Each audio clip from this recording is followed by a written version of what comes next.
Visakhapatnam fishing harbour నుంచి 30వ తారీఖున వేటకెళ్ళినటువంటి boat ప్రమాదవశాత్తు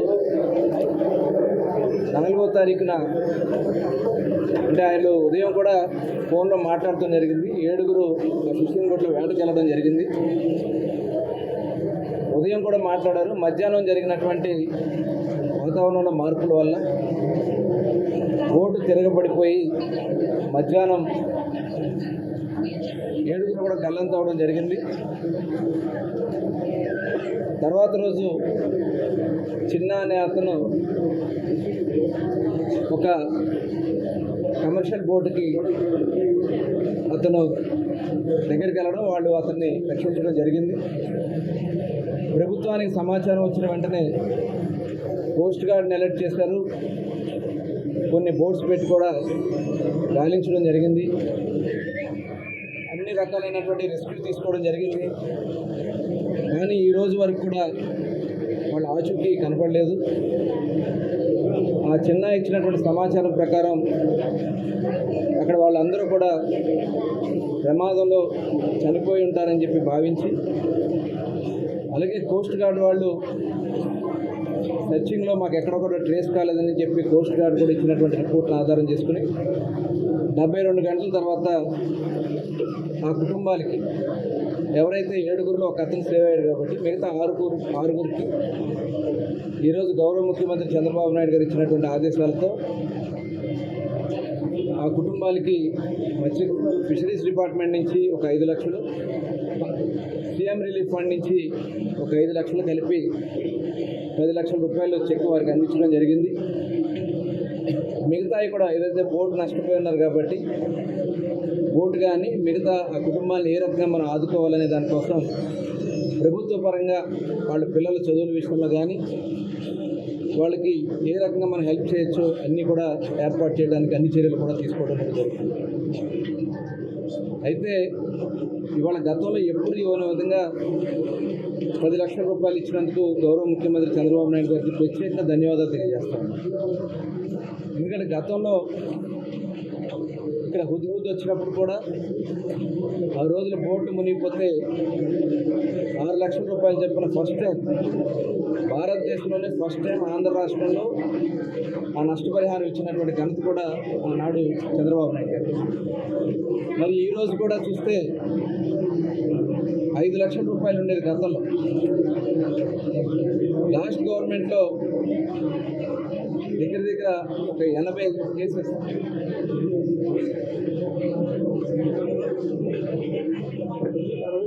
63 కేసులు లాస్ట్ గవర్నమెంట్లో పెండింగ్ ఉన్నాయి. ఒక్క పైసా కూడా ఇవాళ 5 సంవత్సరాలు. ఇవాళ మళ్ళీ గౌరవ ముఖ్యమంత్రి చంద్రబాబు నాయుడు గారు అలాగే వ్యవసాయ శాఖ మంత్రి అచ్చెన్నాయుడు గారు వెంటనే ప్రపోజల్ పెట్టడం, ఆ అమౌంట్ కూడా రిలీజ్ చేయడం కూడా జరిగింది. 3,15,00,000 రూపాయలు ఇమీడియట్గా రిలీజ్ చేసి ఆ కుటుంబాలకు అందిస్తున్నాం.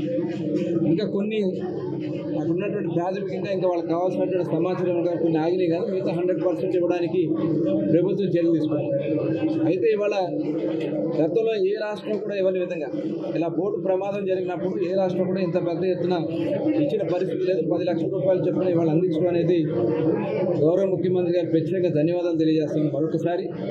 అదే కాదు, గతంలో బ్యాన్ పీరియడ్ డబ్బులు ఇచ్చిన గతంలో బ్యాన్ పీరియడ్ అంటే వేట నిషేధ సమయానికి కేవలం బియ్యం ఇచ్చేవాళ్ళు.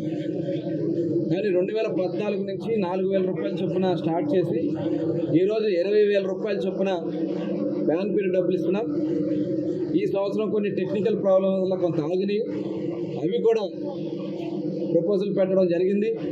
9 కోట్ల రూపాయలు అతి త్వరలోనే రిలీజ్ చేసి 100% ఎవరైతే బ్యాన్ పీరియడ్లో ఉన్నటువంటి ఫిషింగ్ చేసే మత్స్యకారులు అందరికీ కూడా వేట నిషేధ సమయంలో ఆగిపోయిన వాళ్ళందరూ కూడా అందించడం జరుగుతుంది. అదే కాదు, 50 సంవత్సరాలకి పెన్షన్ ఇచ్చినటువంటి ఘనత కానీ, అలాగే ఆయిల్ సబ్సిడీ, ఫిషింగ్ బోట్స్ విషయంలో ఆయిల్ సబ్సిడీ ఇస్తున్నటువంటి ఘనత కానీ గత 5 సంవత్సరాలు కనీసం ఒక వలముకు కూడా ఇవాళ మళ్ళీ వాళ్ళందరికీ కూడా ప్రభుత్వ పరంగా ఇంజిన్లు కానీ వాళ్ళకి కావాల్సినటువంటి వలలు కానీ అన్నీ కూడా అందించడం కూడా జరుగుతోంది.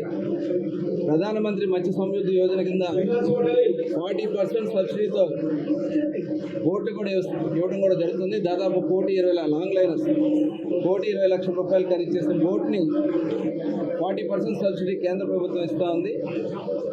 అలాగే చిన్న బోట్లకు కూడా ఇవాళ సబ్సిడీ రూపాయలు అందించడానికి అన్ని చర్యలు కూడా తీసుకున్నాం. మరి రెస్క్యూ చేయడం ఏదైతే వీళ్ళు చనిపోయిన దగ్గర నుంచి మిస్ అయిన దగ్గర నుంచి గౌరవ శాసనసభ్యులు అలాగే జిల్లా కలెక్టర్ గారు అలాగే కమిషనర్ నాయక్ గారు కూడా దగ్గరుండి పర్యవేక్షణ చేస్తూ ఉన్నారు.